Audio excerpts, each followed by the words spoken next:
the whole migration issue in Islam is so massive in Europe in ways that Americans just don't hear about because our media never talk about it here. Because I'm sitting in Budapest, but I follow the American media. Matt, everywhere I go now, you're hearing people start to buzz saying civil war is coming. Almost everyone I talk to in France, it's coming. It's coming here. Well, what they mean by civil war is not like one army against the other. They mean like the Islamic suburbs and a lot of the migrants riot. Country people get fed up with it and they take up arms. The government's caught between. There's a guy, I don't know if you ever listened to the Louise Perry podcast. She's an English podcaster. She's very good. She had a guy on about a month ago named David Betts. He's a professor at King's College London in the War Studies Department, and his academic specialty is civil wars.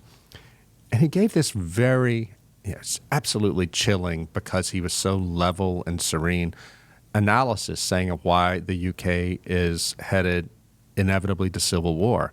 It all has to do with the fragmentation of society, with the state valuing these migrants and Muslims more than it values its own people. You might have heard of the rape gang scandal where Pakistani Muslim men were kidnapping and sexually molesting thousands of white working-class English girls from the city. The government knew about it, the police knew about it, the media knew about it, didn't want to talk about it because multiculturalism, keep the peace.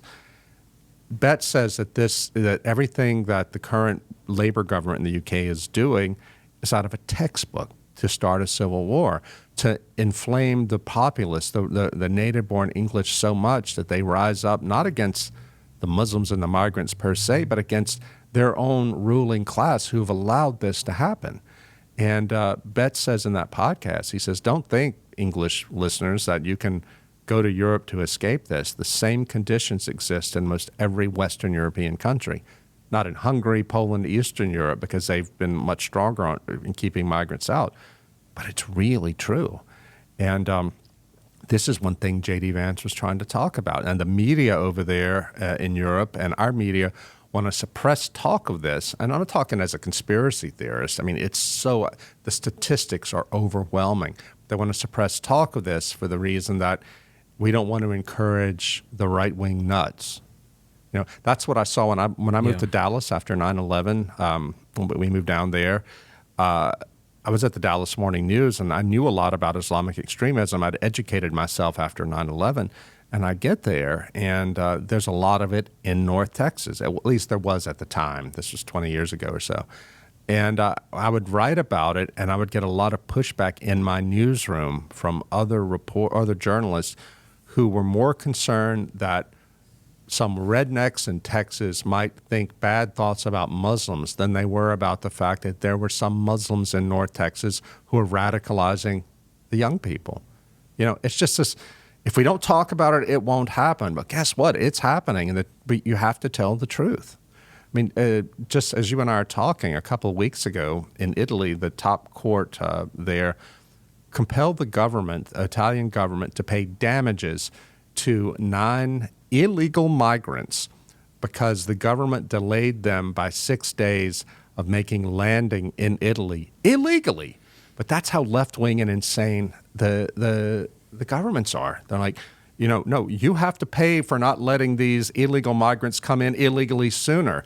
An Italian Catholic friend was saying that they don't understand that they are undermining support for liberal democracy, because if liberal democracy means you have to lose your country like this.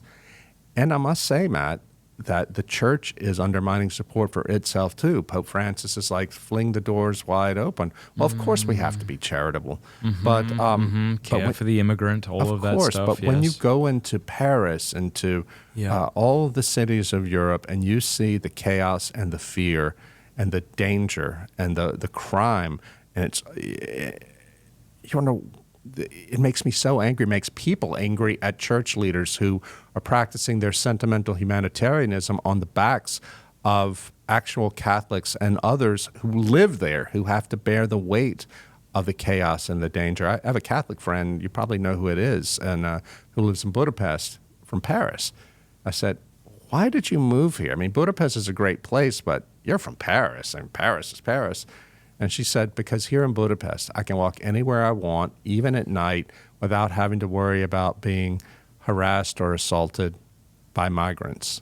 Yeah. And it's just that simple. So what happens? What's the future for these countries and the European Union in general, do you think? I think the EU will probably end up falling apart. I'm not saying I want that, but it is so tyrannical. And the thing is, nobody has faith in it. Nobody is going to die for the European Union. People might fight and die for their own country, France, Hungary, Spain, but not for the EU, this bloodless transnational bureaucracy. But I think, and as someone who lives in Europe and would like to continue living in Europe, I think Europe's going to face real problems in the next 10 years of disruption. There's going to be economic crises because the workforce is aging, and the immigrants who are coming in, they're not assimilating. Many of them are causing trouble. It's not everybody, but Europe. In the U.S., we have such a different experience of migrants. Our migrants are coming primarily from Central America. Whatever you think of that, and I think the border should be controlled, but these are Christians. These are Catholics and evangelicals for the most part. That's not so in Europe. In Europe, it is so many Muslims. Yeah, no. Islam is a cancer. Yeah. It's like Islamic extremism. It's almost superfluous. Just Islam is this demonic religion. Well, where do they think these people, these bien-pensants, the right-thinking Europeans in the church and outside the church, what do they think is going to happen? Do they really think that the Muslim majority is going to be tolerant? I dedicated the French edition of the Benedict option to a priest, Father Jacques Hamel, Catholic priest, who was slaughtered on his altar in Normandy, I think it was, by two Muslims who were screaming Allahu Akbar when they cut his throat. Do they think that that's the French ruling class? And when I say ruling, I'm sure these Muslims had a reason, right? They it must have been provoked by this elderly old priest. Yeah. And the French ruling class, by which I mean not just those in government, but in academia and media and so forth, they're desperate not to see this. Desperate. Be sure to download Truthly. Truthly is like ChatGPT, went to OCIA, got baptized, and now is on a mission to evangelize the world. Check it out, truthly.ai. They want to think that if we just appease, everything's going to be okay. But, Rusty Reno, the editor of First Things, had a book that came out a few years ago talking about the return of strong gods. What he meant by that was that we're moving into a new era where people follow strong gods in the sense of something powerful that drives them. Islam has a strong God.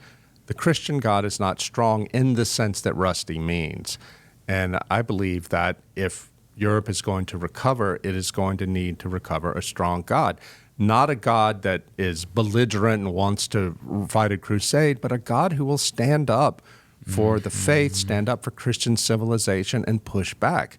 I mean, I was just at Father Dwight Longenecker's parish, Our Lady of the Rosary in Greenville, South Carolina, and I was delighted to see there that they refer in some of the interior decoration in the parish to the Battle of Lepanto, because Our Lady of the Rosary helped deliver Europe the victory over the Ottoman Sultan. And if you talked about Lepanto in Europe today, even among a lot of Catholics, they would be horrified. Really? Yes. I'll be sure to do that next time I'm there. Yeah, because that's not tolerant, that's not showing respect. And thank you for watching this clip with Rod Dreher. Be sure to watch the entire episode. It's linked below. And before you go, do us a favor, like and subscribe.